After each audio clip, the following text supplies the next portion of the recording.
All right, so we're going to pick up today talking about hunger. Now, I'm sure most of you guys realize that hunger can be a very powerful motivator, right? You guys know at the end of third period, you're sitting there in class and you're just like, oh, I'm hungry. Even the end of the day, maybe you didn't eat lunch, you were taking a test at lunch, and you're hungry. It's hard to focus on just about anything else.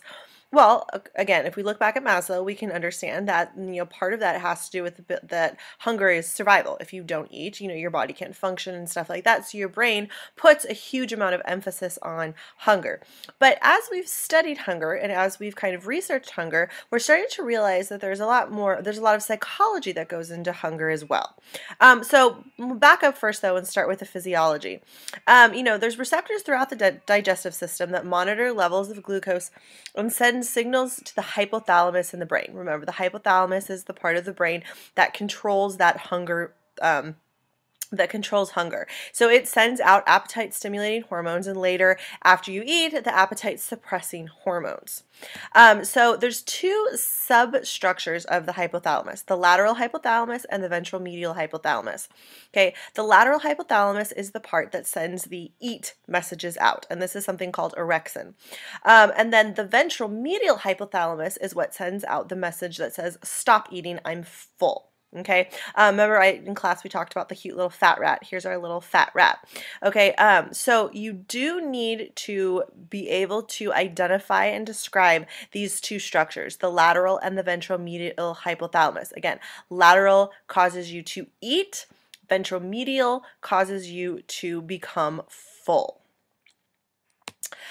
So how much do we eat? Well, a lot of how much we eat, this is when we kind of start to go into the psychological pieces, it is in part on situational influences. So social facilitation, for instance, the presence of others accentuates our typical eating habits. And for instance, in our culture, in our society, when we celebrate, we eat. We go out to dinner after graduation and before graduation for birthdays. We bring cupcakes to class to celebrate birthdays. I mean, if you really think about it, why wouldn't you? Would you rather have the money instead of all the money your parents spent on cupcakes for class? So a lot of when we go out with friends, when we date, we go out to eat. So a lot of our social settings are very much entwined in food. And when there are others around, we either eat more, okay, or we eat less, depending on, again, the habits. Women in general speaking, not everybody, tend to be afraid to eat in front of men because of cultural expectations, so they eat less on dates than they would, say, if they were with their girlfriends when they're all out, having fun eating all kinds of other things. Unit bias. We may eat only one serving and or unit of something of the food, but we'll eat more if the serving size is larger. So, they've done a lot of studies on this about, satiety and plate sizes. And the bigger the plate, the more people need to think that they feel full and the more that they'll eat, because we are very visual with our food as well. So when we look at, a giant plate that's full of food, we're going to feel like we ate a lot. Well, the same can be said, though, if we eat a smaller plate full of food will also make us feel that we ate just as much as the bigger plate, but with the bigger plate we'll eat more. And then the buffet effect. We eat more if more options are available. This is kind of, the curse of buffet lines or parties and stuff like that. There's all these neat foods around and you want to try everything. So we do tend to overeat when we have more options. Now, in terms of weight regulation, when a person's weight drops or increases, the body responds by adjusting hunger and energy used to bring the weight back to its initial stable amount. Okay, in most mammals, without conscious regulating, they have a stable weight to which they keep returning. This is known as our set point.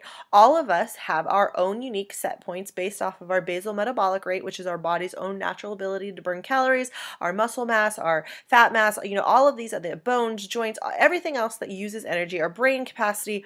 Your body has regulated itself with what we call your set point. When you don't diet, when you don't overeat, this is where your body will just kind of naturally return to.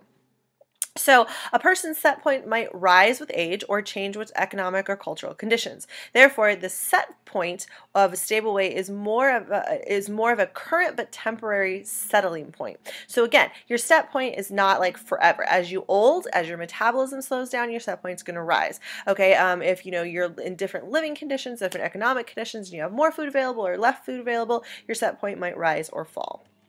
Now, variations from the norm of body weight.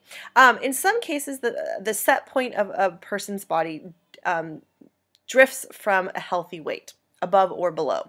Okay, psychological disorders of eating can override the set point, ignoring biological signals and leading to extreme weight loss. Things like anorexia and bulimia actually change your brain's chemistry so that your body is no longer sending the right messages to say hungry, not hungry.